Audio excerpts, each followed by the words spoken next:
छोड़ दो, Mana is not comfortable at all. So अगर आप हानले और माना में कंफ्यूज हो, go for Hanle, that is a better Himalayan for you. तो KTM का जो माइलेज है, you will get somewhere around 25 to 28। Himalayan मुझे अभी 30 प्लस का माइलेज देती है। राइड क्वालिटी आपको KTM 390 एडवेंचर से बेटर लगेगी, और ये जो चीज़ है वो आपको चलाने के बाद ही समझ में आएगा, वैसे उसको एक्सप्लेन करना इज़ वेरी वेरी डिफिकल्ट।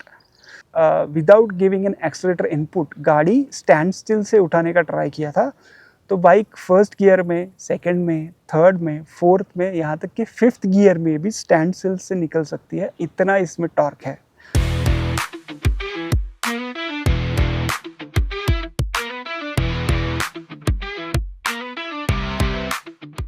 स्वागत है आप सबका एक नए वीडियो में, और आज के वीडियो में हम लोग जानने की कोशिश करेंगे कि KTM 390 एडवेंचर आपके लिए सही है या फिर रॉयल एनफील्ड की हिमालयन। सो इंडिया में एडवेंचर बाइक मेक सेंस। तो अगर इन दो में बाइक में से अगर आप सोच रहे हो, कंफ्यूज हो कि कौन सी बाइक लेनी चाहिए, आप कोई भी बाइक लोगे, आपका डिसीजन गलत नहीं होगा, that I can assure you. KTM 390 adventure compare कर रहा हूँ हिमालयन 450 से। So I am talking about the original 390 adventure, not the one with the 350cc engine. तो और वो भी मैं बात करूँगा KTM 390 एडवेंचर S के बारे में, क्योंकि देखो जो एडवेंचर X है ना, वो आती है 1917 सेटअप के साथ, जो उसका व्हील साइज़ है। तो that is not a direct comparison between the Himalayan, क्योंकि हिमालयन जो है वो 2117 सेटअप के साथ आती है। KTM 390 एडवेंचर S भी 2117 के साथ आपको देखने को मिलेगी। अब जो मैंने दोनों भी गाड़ियाँ चलाई थी ना, तो मुझे ऐसा लगता है जो एडवेंचर X है, जो 1917 के सेटअप के साथ आती है, that could be compared with the scrambler 400X, या फिर TVS की जो RTX 300 है, या फिर जो स्क्रैम 440 है। क्योंकि 2117 ना बहुत ज़्यादा डिफरेंस क्रिएट करता है जिस तरह से आप इन दो बाइक्स को चलाओगे।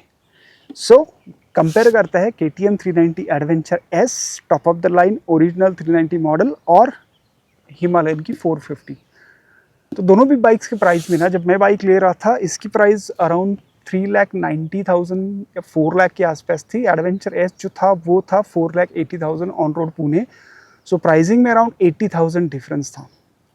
तो ऑब्वियस सी बात है, हिमालयन मुझे थोड़ी ज़्यादा वैल्यू फॉर मनी लगी। अब आप अगर स्पेक शीट पे इन दोनों बाइक्स को कंपेयर करोगे ना, KTM 390 adventure is a clear winner क्योंकि जो उसका इंजन का स्पेसिफिकेशंस है, पावर ज़्यादा जनरेट करती है, टॉर्क भी इस बाइक जितना ही है।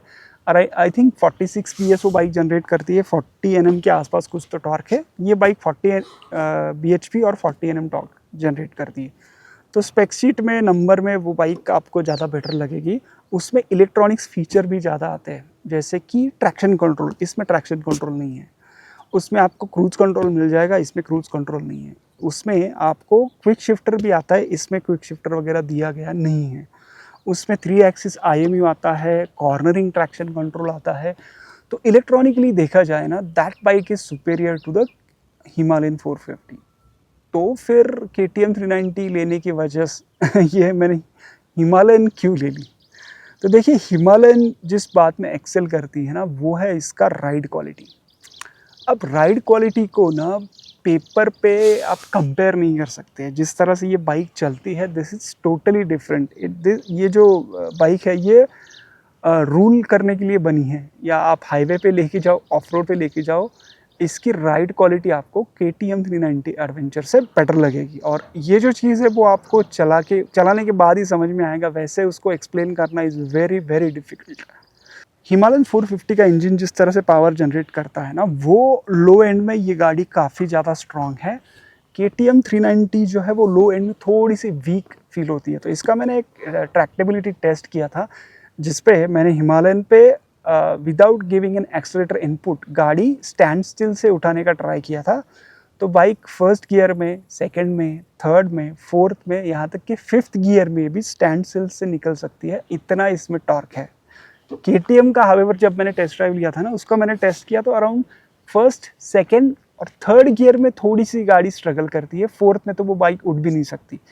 सो लो एंड टॉर्क में थोड़ा ज़्यादा डिफरेंस है। वो गाड़ी थोड़ी हाई रेविंग नेचर की है। हिमालयन जो है वो लो एंड में आपको अच्छा खासा टॉर्क प्रोवाइड करके दी थी। नेक्स्ट चीज़ जो मेजर डिफरेंस है ना, अब देखिए केटीएम जो है, KTM is known for their high compression ratio, मतलब उनके इंजन छोटे रहेंगे बट वो पावर बहुत ज़्यादा जनरेट करते हैं। और ये अचीव वो लोग कैसे करते हैं? Because of the high compression ratio. तो हाई कंप्रेशन रेशियो होने की वजह से क्या होता है? तो हाई कंप्रेशन रेशियो मतलब इंजन जो है वो थोड़ा ज़्यादा हीट करता है, उतना पावर जनरेट करने के लिए उसको आरपीएम भी थोड़े ज़्यादा लगते हैं, और इसी की वजह से होता क्या है, वो बाइक्स हीट भी ज़्यादा करती है और उसमें वाइब्रेशंस भी ज़्यादा होते हैं।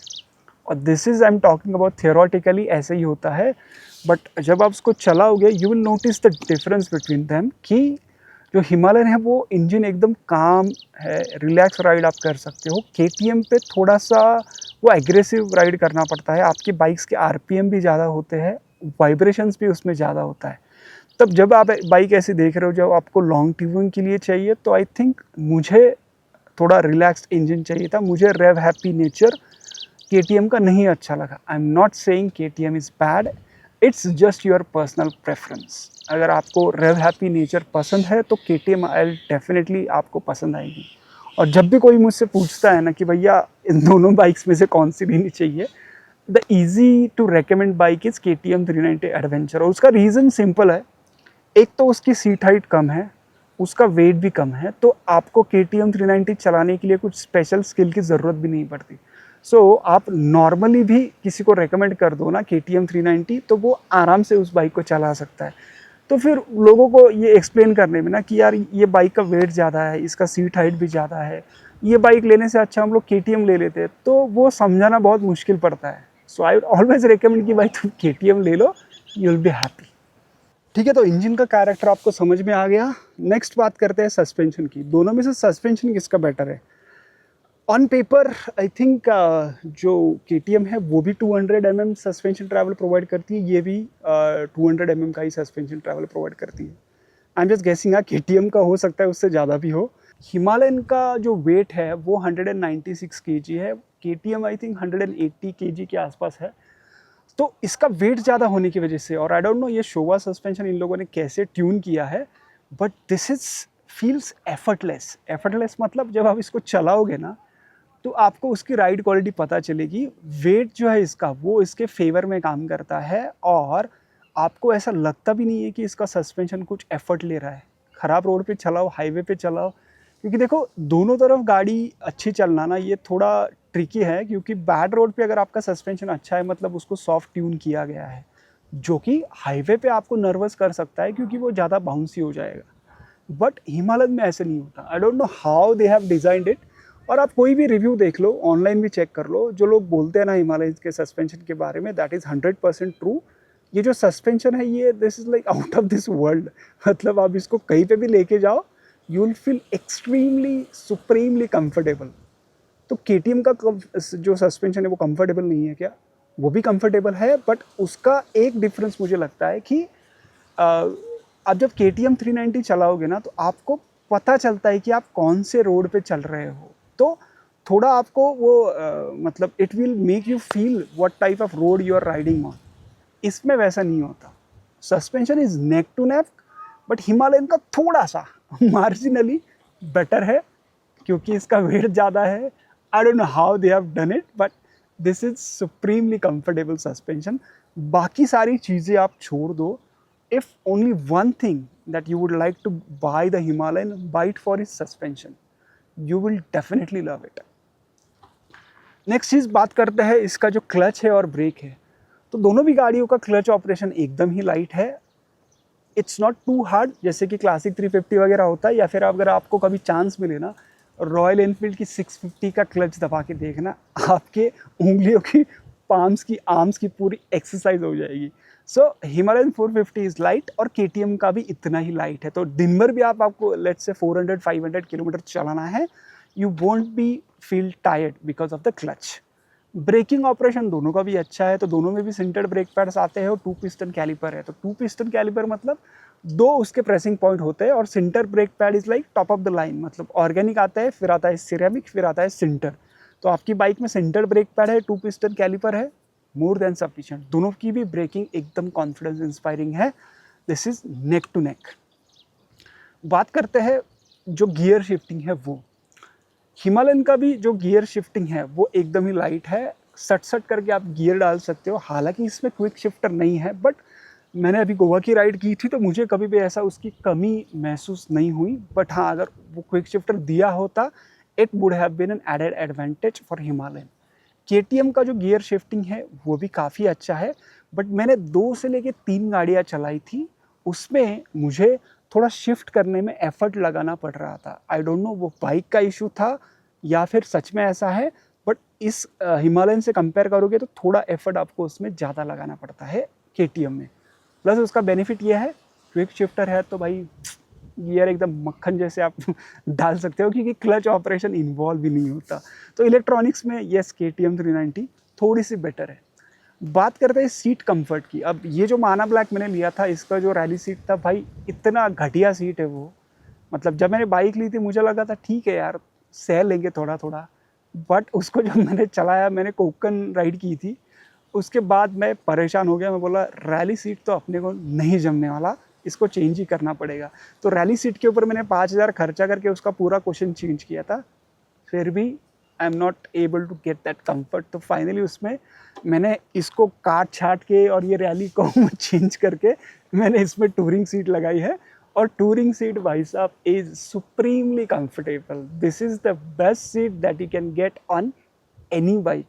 Okay, I am not talking about Himalayan, कोई भी गाड़ी आप चला लो, इसका जो टूरिंग सीट है इसका कंपैरिजन ही नहीं है, क्योंकि ये इनफ सॉफ्ट है, वाइड है, आपके बम को एकदम प्रॉपर सपोर्ट देता है। तो लॉन्ग टूर पे ना you not think about anything. मतलब सीट है, आपको इतना कंफर्टेबल रहेगा कि आपको वो माइंड में भी नहीं आएगा कि यार सीट का कंफर्ट है या नहीं है। तो this is very much comfortable. KTM का सीट हावेवर ना, that is not something which is made for touring. उसका थोड़ा सा फ्लैट है, नैरो भी है। तो अगर आप KTM सोच रहे हो लेने की, the first thing that you will have to modify it's the seat modification. इसमें अगर आप हानले ब्लैक वगैरह लेते हो तो फिर तो आपको एकदम मस्त सीट मिल जाएंगे। टूरिंग सीट अगर आप खर्चा करोगे अराउंड 8-8,500 रुपये का ये सीट आता है। This is the most comfortable that you can get. तो टूरिंग के मामले में, सीट कंफर्ट के मामले में हिमालयन जो स्टॉक वाली है वो बेटर है। माना छोड़ दो, Mana is not comfortable at all. So अगर आप हानले और माना में कंफ्यूज हो, go for Hanle, that is a better Himalayan for you. बात करते हैं टूरिंग रेडीनेस की। तो माना में आपको जो पीछे लगेज रैक वगैरह नहीं आता, हानले में आपको मिल जाएगा। बट इसमें जो ये स्ट्रैप दिया गया है ना, इसको यूज़ करके आप बैग वगैरह माउंट कर सकते हो। तो गोवा के लिए मैंने एक बैग माउंट किया था, आगे टैंक बैग लिया था सॉर्टेड, विदाउट लगेज कैरियर भी ना ये अच्छा खासा जो सामान है आपका लेके जा सकती है। अगर आप हानले ब्लैक की तरफ जाते हो, दैट इज़ टूरिंग रेडी, उसको लगेज रैक भी आता है। तो दोनों भी गाड़ियों में अगर आप कंपेयर करोगे ना, इसका व्हील बेस थोड़ा बड़ा है, लगेज रैक उन्होंने दिया है। तो टूरिंग के लिए ना this is more ready than KTM। KTM में आपको थोड़ा पीछे लगेज रैक वगैरह लेना पड़ेगा और फिर आप उसको टूरिंग उसके साथ कर सकते हो। और इसका व्हील बेस थोड़ा बड़ा है ना, तो आई थिंक 2 अप अगर आप 2 लोग बैठ के टूरिंग करना चाहोगे, again Himalayan has an H. Okay, बात करते हैं माइलेज की। तो कौन सी गाड़ी बेटर माइलेज आपको प्रोवाइड करके देगी? अब देखिए, जब छोटा इंजन होता है, कंपरेशन ज़्यादा होता है, उसको मेहनत थोड़ी ज़्यादा करनी पड़ती है, तो उसका माइलेज थोड़ा कम रहता है। तो KTM का जो माइलेज है, you will get somewhere around 25 to 28। Himalayan मुझे अभी 30 प्लस का माइलेज देती है। हाईवे पे अराउंड 30-31 आप एक्सपेक्ट कर सकते हो। तो माइलेज में भी हिमालयन थोड़ी सी बेटर है। इसका इंजन बड़ा होके भी, वेट ज़्यादा होके भी, Himalayan is more fuel efficient. Okay, बात करते हैं ऑफ रोड कैपेबिलिटी की। तो यार देखो, ऑफ रोड में ना KTM 390 adventure has clear edge. उसका रीज़न, एक तो उसका लाइट वेट है और उसका वेट जो है वो थोड़ा इवनली डिस्ट्रीब्यूटेड है। सीट हाइट मैनेजेबल है, और अगर आप उसके ऊपर बैठोगे तो उसका सस्पेंशन थोड़ा सॉफ्ट होने की वजह से ना, with my height of 5'7" I can completely flat foot on KTM 390 adventure S, जिसका सीट हाइट 835 mm है। इसका जो है अभी जो मैंने सीट लगाया है, दैट इज़ 845 mm, बट इसके ऊपर मैं फ्लैट फुट नहीं कर पाता। आई बेयरली टिपटो ऑन इट। तो ऑफ रोड अगर आपका मेन यूसेज है, go for the KTM 390 adventure. वो बाइक ऑफ रोड में इससे बेटर परफॉर्म करती है। इसका जो मेन डिसएडवांटेज मुझे लगता है ना, वो है उसका टॉप हैवीनेस। तो इसका जो टैंक है 17 लीटर्स का, और ये जो गार्ड वगैरह दिए गए हैं, इसकी वजह से बाइक जो है वो इस पोर्शन में थोड़ा सा हैवी फील होती है। तो जब आप उसको ऑफ रोड में चलाओगे, अगर बाइक लीन हो जाती है फिर उसको उठाना बहुत मुश्किल है। तो ये टॉप हैवीनेस कहीं ना कहीं इसके अगेंस्ट काम करता है। सो अगर मेनली आप ऑफ रोड के लिए बाइक देख रहे हो, गो फॉर KTM 390 एडवेंचर। बात करते हैं हाईवे की, तो हाईवे पे कौन सी बाइक बेटर परफॉर्म करती है? हाईवे पे हिमालयन हैज़ एन एज, क्योंकि इसका वेट ज़्यादा है और इसका जो राइड का क्वालिटी है वो बहुत बढ़िया है। KTM भी अच्छा है, बट जो क्रॉसविंड्स रहते हैं ना, जब आप हाईवे पे चलोगे, let's say you are above 100, तो 100 के ऊपर ना थोड़े से क्रॉसविंड्स ज़्यादा लगते हैं, तो वेट जो है वो हिमालयन के फेवर में जाता है, तो गाड़ी काफ़ी स्टेबल फील होती है at highway speed. Highway speed पे बात करते हैं, जो वाइब्रेशन है और NVH है वो किसमें बेटर है? अब इसमें ऐसा है ना कि अराउंड स्पीड ऑफ 80 ना आपको वाइब्रेशन फील नहीं होते। अराउंड 100 पे अगर आप बाइक चलाओगे, लेट्स से क्रूजिंग स्पीड आपका 100 है, आपको हल्के हल्के वाइब्रेशन फील होते हैं ऑन फुटपैक, और थोड़े से हल्के वाइब्रेशन आपको हैंडल बार पे भी मिलते हैं। तो इसका एक रीज़न ये भी है ना, जो बाइक का इंजन ऑयल है वो सेमी सिंथेटिक है, इसको मैं चेंज करने वाला हूँ। अगर if I switch to fully synthetic, बहुत लोगों ने बोला है ये इम्प्रूवमेंट हो सकता है। KTM का एकदम अपोजिट है, you will get the vibration till 80। एक बार आपने 80 क्रॉस कर लिया तो 80 to 120 वो जो जोन है ना, उसमें KTM 390 एकदम वाइब्रेशंस फ्री चलती है। बट ये फिर डिपेंड्स ऑन आपका राइडिंग स्टाइल कैसा है। If you are aggressive rider, you are in the zone of 80 to 120, आप KTM 390 आपको बेटर फील होगी। इसमें 80 के बाद 100 तक थोड़े से वाइब्रेशंस आते हैं, और फिर 120 वगैरह आप हिट करोगे तो वाइब्रेशन और थोड़े बढ़ते हैं। सो अगर आप रिलैक्स राइडर हो तो हिमालयन, एग्रेसिव राइडर हो KTM 390 एडवेंचर। बात करते हैं इलेक्ट्रॉनिक्स की, तो देखो इलेक्ट्रॉनिक्स में तो भाई कोई कंपैरिजन ही नहीं है। इसमें ट्रैक्शन कंट्रोल नहीं है, तो इसमें राइड बाय वायर थ्रॉटल दिया गया है, बट ना ही इसमें ट्रैक्शन कंट्रोल है, ना ही इसमें आपको क्विक शिफ्टर मिलेगा, ना ही आपको क्रूज कंट्रोल दिया गया है। तो this is like very bare bone. KTM has an edge, उसमें आपको सारे फीचर मिल जाएंगे। इसमें क्रूज कंट्रोल भी है, ट्रैक्शन कंट्रोल भी है, क्विक शिफ्टर भी है, और IMU 3 एक्सिस होने की वजह से उसमें कॉर्नरिंग ट्रैक्शन कंट्रोल भी है। So if you are somebody who loves the electronic, आपको क्रूज कंट्रोल चाहिए ही चाहिए, ट्रैक्शन कंट्रोल चाहिए ही चाहिए, KTM 390 इज़ बेटर चॉइस। बात करते हैं दोनों भी बाइक्स के डेली यूसेज के लिए। तब देखो, अगर आप डेली यूज़ करना चाहते हो बाइक्स, जैसे कि आपको डेली ऑफिस चलाना है, तो आई वुड नॉट सजेस्ट कि भाई आप हिमालयन लो या फिर KTM 390 लो। उसका रीज़न मैं आपको बताता हूँ। ये बाइक्स थोड़ा लॉन्ग टूरिंग के लिए बनी है, तो जब आप इसको सिटी ट्रैफिक में चलाओगे ना, तो दोनों भी बाइक हीट करती है। 40 bhp पावर बना रही है, हाई कंप्रेशन इंजन है, तो ऑब्वियस सी बात है दोनों भी बाइक्स हीट होगी, आपका रेडिएटर फैन कीक होगा, और वो स्टॉप एंड गो ट्रैफिक में आपको ये बाइक्स चलाने में मज़ा भी नहीं आएगा। आई एम नॉट सेइंग कि आप इससे ये कर नहीं सकते हो, you can definitely use it as your daily commuter, but that's not the purpose of the bike. वो बाइक उसके लिए नहीं बनी है। तो अगर आपको डेली यूज़ करना है बाइक, आई वुड नॉट से कि ये बाइक करो, you go for something smoother, कामर, जैसे कि स्क्रैम 440 हो गया, या फिर स्क्रैम्बलर 400X हो गया, इवन TVS की RTX अगर आप देख रहे हो, that is also good bike, जो कि आपको डेली चलाने में भी कंफर्टेबल रहेगी और उसको आप हाईवे पे भी लेके जा सकते हो। तो एंड में बात करते हैं कौन सी बाइक किसके लिए सही है। तो अगर आप स्पेक्सिट वॉरियर हो, आप कंपेयर करोगे, तो आपको KTM 390 is a clear winner. आपको लाइट वेट बाइक चाहिए, KTM 390 बेटर। आपको सारे इलेक्ट्रॉनिक्स फीचर चाहिए, KTM 390।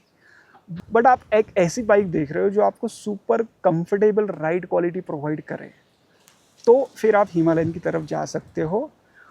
और हिमालयन जो है ना, इसका जो टेस्ट है वो थोड़ा सा एक्वायर्ड है, मतलब हो सकता है कि इनिशियली आप उसको चलाओगे आपको बाइक पसंद नहीं आएगी, क्योंकि देखो यार, जितने भी शोरूम मैंने विजिट किए थे ना, जो टेस्ट ड्राइव की गाड़ियाँ थी भाई, इतनी मतलब मेंटेन नहीं करते रॉयल एनफील्ड वाले। तो आपको एक अच्छी हिमालयन ढूंढनी पड़ेगी, उसको चलाना पड़ेगा, आपको उसको समझना पड़ेगा, तब जाके आपको हिमालयन पसंद आ सकती है। But for everything else KTM 390 is a safe choice for you. तो चलिए एंड करते हैं इस वीडियो को। अगर आपको वीडियो अच्छा लगा हो तो लाइक कीजिए, शेयर कीजिए, सब्सक्राइब जरूर कीजिए मेरे चैनल को। मिलते हैं नेक्स्ट वीडियो में। Thank you for watching, bye bye.